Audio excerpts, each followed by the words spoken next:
হরে কৃষ্ণ, স্বাগত বন্ধুরা। তো আজ তৈরি করলাম পুর বড়া রোল সমুচা। এই সমুচাটা খেতে কিন্তু খুব টেস্টি হলো আর একদমই মুচমুচে হলো। তো যখন সন্ধ্যার চায়ের সাথে কোনো কিছু খেতে ইচ্ছা করবে তো ঝটপট কিন্তু এইভাবে আমরা রোল সমুচা বানিয়ে নিতে পারি।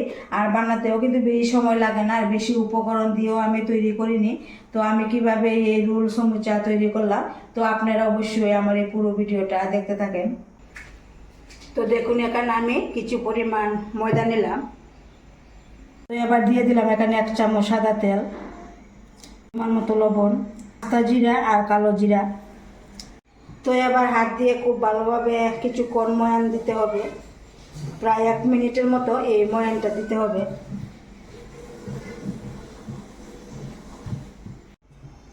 তো এবার জল দিয়ে মেখে নেব। নর্মাল জল নিলাম, অল্প অল্প জল দিয়ে আমরা যেভাবে লুচি করি সেইভাবে লুচির মতো করে লুচি করার মতো যে ডোটা তৈরি করি এইভাবে আমি এই ডোটা তৈরি করব। তো আমি কিন্তু এই দেখেন মেখে নিলাম। তো এই আধা ঘন্টার জন্য এবার রেস্টে রেখে দেব। তো সমোসাটা তৈরি করার জন্য একটা পুর তৈরি করতে হবে। তো আমি বসিয়ে দিলাম কালো জিরা ফোড়ন দিয়ে আলু সেদ্ধ করে জিরা ধনিয়া সব মশলা দিয়ে কিছুক্ষণ এইভাবে ভেজে নিলাম। এবার আস্তা বাদাম দিয়ে দিলাম, দিয়ে আবারও কিছুক্ষণ ভেজে নিলাম, ভেজে নিতে হবে।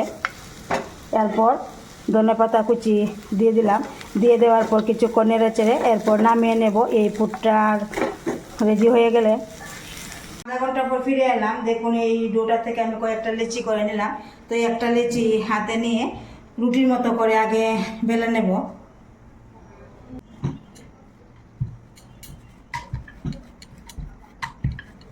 আমি ছুরি দিয়ে কেটে নেব সব দিকে, আগে একটু কেটে নেব।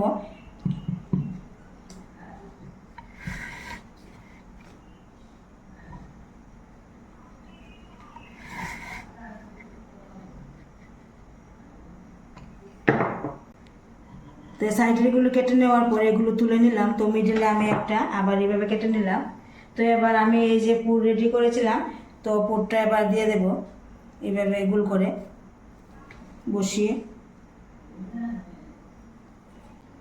তো এবার এইভাবে রাউন্ড শেপ করে নিতে হবে। দেখুন সবগুলো কিন্তু আমি বানিয়ে নিলাম। তো দেখুন বানিয়ে নেওয়ার পর তেলের মধ্যেও কিন্তু ভেজে নিলাম সবগুলো।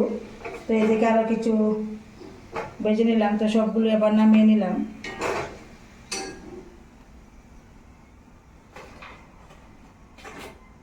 বন্ধুরা, এই সমোসাগুলো কিন্তু খেতে একদমই খুব টেস্টি হলো। দেখুন একদম মচমচে হলো। তো কেমন লাগলো আমার এই সমোসা রেসিপিটা?